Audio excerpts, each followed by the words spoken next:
Assalamualaikum warahmatullahi wabarakatuh. Bersama saya Perlia Puspasari, mata kuliah Manajemen Sumber Daya Manusia. Pertemuan ke-10 membahas tentang manajemen kompensasi, insentif, dan upah. Pengertian kompensasi, insentif, dan upah menurut para ahli. Marriott 2002 mengatakan bahwa kompensasi adalah keseluruhan balas jasa yang diterima oleh pegawai sebagai akibat dari pelaksanaan pekerjaan di organisasi dalam bentuk uang atau lainnya. Menurut Handoko 2002, pengertian insentif adalah perangsang yang ditawarkan kepada para pegawai untuk melaksanakan kerja sesuai atau lebih tinggi dari standar-standar yang telah ditetapkan. Menurut Rifai 2005, upah adalah balas jasa yang adil dan layak diberikan kepada para pekerja atas jasa-jasa dalam mencapai tujuan organisasi. Upah merupakan imbalan finansial langsung yang dibayarkan kepada karyawan berdasarkan jam kerja, jumlah barang yang dihasilkan, atau banyaknya pelayanan yang diberikan. Manajemen kompensasi, insentif, dan upah. Kompensasi dapat didefinisikan pemberian balas jasa bagi pegawai dan para manajer baik berupa finansial maupun barang dan jasa pelayanan yang diterima oleh setiap pegawai.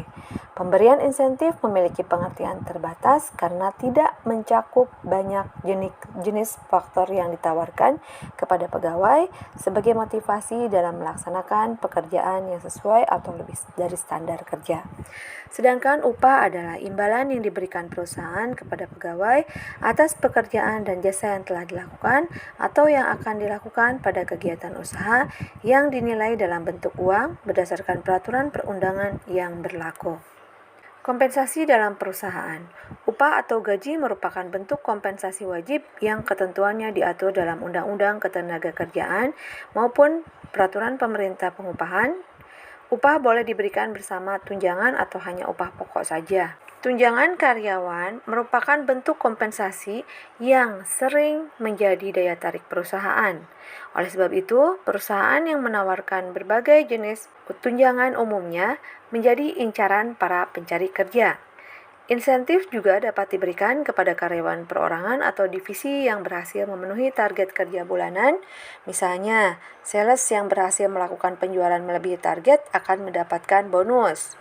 Fasilitas kompensasi ini tidak berupa uang, melainkan berwujud kemudahan, kenikmatan, atau natura.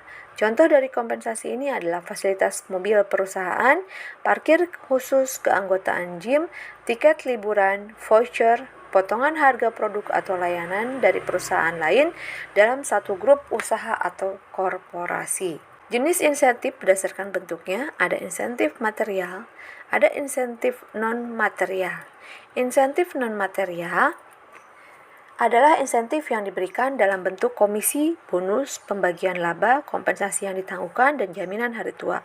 Insentif non-material yaitu insentif yang diberikan kepada karyawan dalam bentuk piagam penghargaan, pemberian promosi jabatan, jaminan sosial, serta pujian dalam bentuk tulisan dan lisan.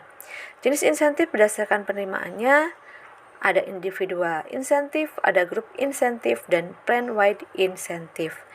Insentif yang pertama yaitu individual insentif memiliki arti insentif yang diberikan kepada seorang pegawai atas kerja dan prestasinya di tempat kerja.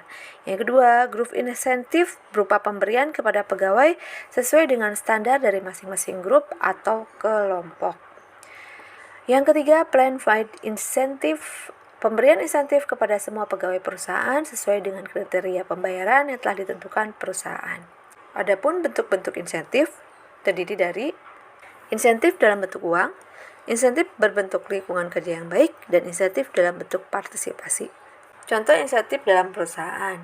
Misalnya, sales yang berhasil melakukan penjualan melebihi target akan mendapatkan bonus. Bonus merupakan jenis insentif yang banyak diberlakukan di berbagai perusahaan, baik yang masih salah kaprah mengenai bonus. Sebenarnya bonus tidak memiliki dasar perhitungan yang mengikat. Komisi seringkali disamakan dengan bonus, padahal menurut Kamus Besar Bahasa Indonesia, komisi berarti imbalan atau uang atau persentase tertentu yang dibayarkan karena jasa yang diberikan dalam jual beli dan sebagainya.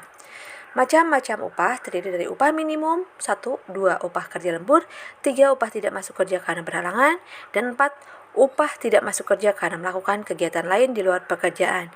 Selanjutnya yang kelima adalah upah karena menjalankan hak waktu istirahat kerjanya. Yang keenam bentuk dan cara pembayaran upah, 7 denda dan potongan upah, 8 hal-hal yang dapat diperhitungkan dengan upah. Tujuan manajemen kompensasi. Di sini ada menurut Rifai, 1. Memperoleh sumber daya manusia yang berkualitas, 2. Mempertahankan karyawan yang ada, 3. Menjamin keadilan, 4. Penghargaan terhadap perilaku yang diinginkan, 5. Mengendalikan biaya, 6. Mengikuti aturan hukum, 7. Memfasilitasi pengertian, 8. Meningkatkan efisiensi administrasi. Menurut Morris, ada ikatan kerjasama, ada kepuasan kerja, motivasi, stabilitas karyawan, peningkatan disiplin. Tujuan dari program insentif menurut Rifai ada piecework. Insentif yang diberikan berdasarkan jumlah output atau barang yang dihasilkan pegawai, ada production bonus, tambahan upah yang diterima karena hasil kerja yang melebihi standar, commission insentif yang diberikan berdasarkan jumlah barang yang terjual, lalu ada Maituri curve. Gaji dikelompokkan dalam suatu kisaran dari manual sampai maksimal. Selanjutnya, merit pay, pay for knowledge atau pay for skill compensation, ada non-monetary incentive. Di sini ada contoh-contoh kasus, lalu ada solusinya juga. Demikian pemaparan dari Ibu, terima kasih, semoga bermanfaat. Wassalamualaikum warahmatullahi wabarakatuh.